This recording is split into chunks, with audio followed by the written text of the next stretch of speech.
Hello, everyone. Welcome back. Another book review for you from Stringer Than Fiction. So, as you can see from the title and the thumbnail, I have The Great Hunt by Robert Jordan. This is Wheel of Time Book 2. This is going to be a little bit different of a review for me, as this is a reread and a series that I'm very nostalgic for and probably have some biases for. So, I'll set that up. But if you're interested in my thoughts, I'll share.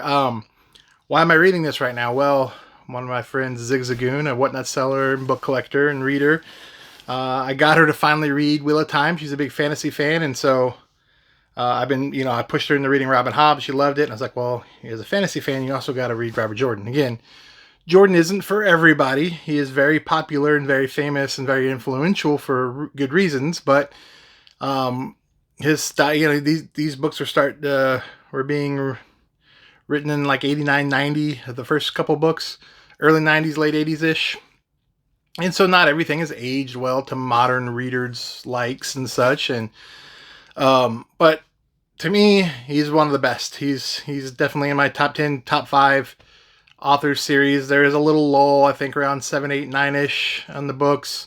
But even then, I still love the world and the details so much that I can even look past that and still enjoy those, even if I think they slog a little, or more than a little, right? So I'll get into why book 2. Well, I've read book 1. Actually, okay, I've read the series a few times. I started in the 90s when I was a kid, and for a few times when new books would release, I would reread the first few, and unless it was close enough to the last one, where my last full read from book 1 to the end would have been, actually I may not have even done that. I read the first 10 or 12 or 11 or 12 when I was in college in the mid 2000s, and I guess book 12, 13, and 14 were written after that. So I think I read the Sanderson ones after, alone on their own, and read through the entire series. So the last time I read The Great Hunt has been about 20 years ago, 2005, 6, 7-ish, somewhere in that time frame. So it has been a while. I've forgotten a lot of details. This is the book I've read the least soonest, or the furthest away. I have since reread The Eye of the World. Just reading it when the show first came out a few years ago. Again, I'm not even going to talk about the show. It's mostly negative stuff, but it's a few nice things about it. And then I read through the Dark Horse comic they produced, which is actually quite good. So if you want a visualization, like a graphic novel of the entire book 1, that's the last time I've consumed that. So Zig had already read book 1. She was kind of up and down on it. I could see book 1 does, especially the first 100, 150, 200 pages, borrow a lot from Lord of the Rings and some of the setup. But after that, I think he goes in his own direction. There's a lot of arguments and discussions over that. And it's a setup novel.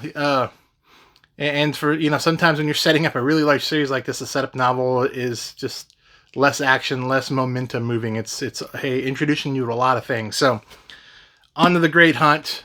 Some things, events happen. I'm not going to spoil too much in the first book. And then some of the main characters go on an adventure. And I think that they're the ones hunting instead of being hunted. You've already established some of the lore of the world, and you're still getting introduced to some more of the enemies, villains of the story get more fleshed out in this one. And it's a great book. Some people consider this the favorite. Some people consider like 2, 3, 4, and 4 or 5 maybe as the tops of the series. I could see that. More action and less setup. Now that being said, it's interesting rereading this, and I appreciate it more in some ways. And it's a heavy investment to read a series this long with books this thick. I get it. It's not for everyone. But rereading it, I get an appreciation for a lot of the setup, foreshadowing, and details Jordan has put. I think he's a masterful world builder. He's got a lot of characters. He doesn't quite have the characterization and the emotional parts of it, say, like a Robin Hobb would. But he's doing more of a big picture, big story, events happening. Like I said, there's a lot of characters, a lot of moving parts. It can get confusing. Maybe not quite as bad as a Malazan, but it's up there as far as all these characters. Lots of points of view. Some people I know get turned off from Jordan because You'll read 4 or 5 chapters of this character's point of view, and then you'll jump to another. Now, book 1 and 2 are mostly Rand, for the most part, more heavy. But as the series goes on, he splits off. And so I think it's just, I remember being like, hey, I'm into this storyline from this character, and you just went and switched it up on me. And maybe you won't even go back to him for pages and pages. And George Martin also did this a lot in A Song of Ice and Fire.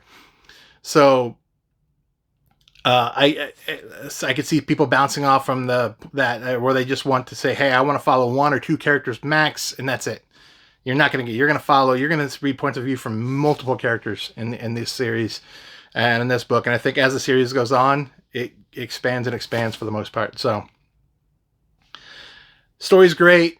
The lore, the build-up, getting going. I know the overall, but I forgot some of the minor events in these books or the build-up. I know the overarching skeleton of, okay, yeah, this happens and this happens, these big events, but the details and the dialogue, it's been 20 years. So that's been a great refresher going back. And to be honest, I'm into the books again. I'm, like I said, one of my measures on how much do I enjoy a book or not is, do I feel like, oh yeah, I want to go downstairs and pick up the book and read it? And I get that feeling even on these Jordan books that I've read 3 or 4 times already. It's, again, over a period of 30 so years, so some good spacing out, but I'm hooked back in. I'm sucked back in. So it's really good from that point of view. But I've appreciated more, and I'm reading it at a different reading perspective. I'm much older now than I read these. I was in college or even before in high school and middle school when I was reading some of these books. Ages me a little.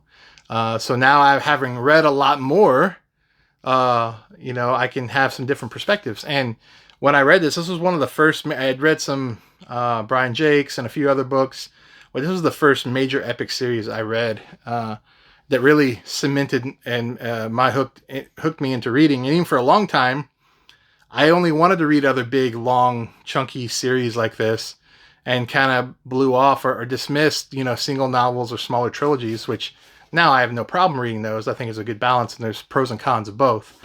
The level of depth you can get, for better or worse, and these longer book series, it's an experience you can't get in shorter stories.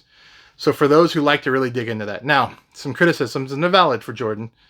He's sometimes overly descriptive. You want to skim through some of how much he's going to describe the room and the walls and the clothing and the blah, blah, blah. And though having read these before, I know when I can kind of skim or read through it fast. I'm a fast reader in general, but some people I just want the action. I don't care about this and that. But he does such a good job of, at least when he writes it well. It's not too mundane. You get, the flavor, the world building. He really does have a personality he puts into the books that's very identifiable as a Robert Jordan book, as a Wheel of Time book. So I love the series. I still enjoy it. It's still held up. Sometimes we go and reread books that we haven't read in a while, and maybe it just doesn't quite add up to what it used to. I still think it does, and I was a little worried about that, to be honest, when I was reading. It's like, man, am I going to reread this and no longer really like this as much? And it's such a popular series that a lot of people have really, it's like, okay, yeah, it's great, but it's so well known that I'm going to like something else now, and maybe it doesn't hold up as well as it maybe used to. And I really still think it does, at least through book 2. So I finished that. I'm already started book 3, The Dragon Reborn. Spoiler alert right in the title, so can't really spoil this too much. It's almost a 35-year-old series. But I think it still holds up well. I think if you're interested in epic fantasy, it's definitely a commitment to take. And even if you maybe struggle a little bit with the first book, I saw a Zig where she really is starting to enjoy the second book much more. Hang on there. I think it's worth it. It's as well known and well regarded in some circles for a reason. But just like with anything, it has its detractors or some things that some people won't like. So if you don't want to commit to a really long series, you don't want these large tomes of books and multiple different character perspectives that you have to read through, maybe it's not for you, or you try it and see if you like it. I can tell you, I think, and this may ruffle some feathers, I think Sanderson's best works are the 3 books he finished in the Wheel of Time. And I've read, some of his other series, and I think he's all right. He's fine. I'm not a major fan, but I don't think he sucks either. but I think he's very, especially the Stormlight Archive to me is very inspired and very written in a way that was influenced by Robert Jordan's Wheel of Time work. And I'm pretty sure Sanderson himself would tell you that, right? He was a huge fan of his works even before he became an author. So take that as what you will. I recommend it. I think it's great. Would love to hear some discussion on it. And I'll maybe, I'm a little ahead of Zig now, and that's how I've been enjoying it. I got ahead of her in the buddy read we were doing, and so I'll maybe knock out book 3, review that, and slow down a little bit, and read a few other things. I have another buddy read with Ira coming up in a few weeks that I need to get to, so hopefully I can knock out book 3 before that. But again, very cool. I have all these in hardcover now. Had to. Some of the early hardcovers are a bit pricey. Not too bad, but can get a little pricey. So thanks for watching, everyone. Have a great one. Appreciate it.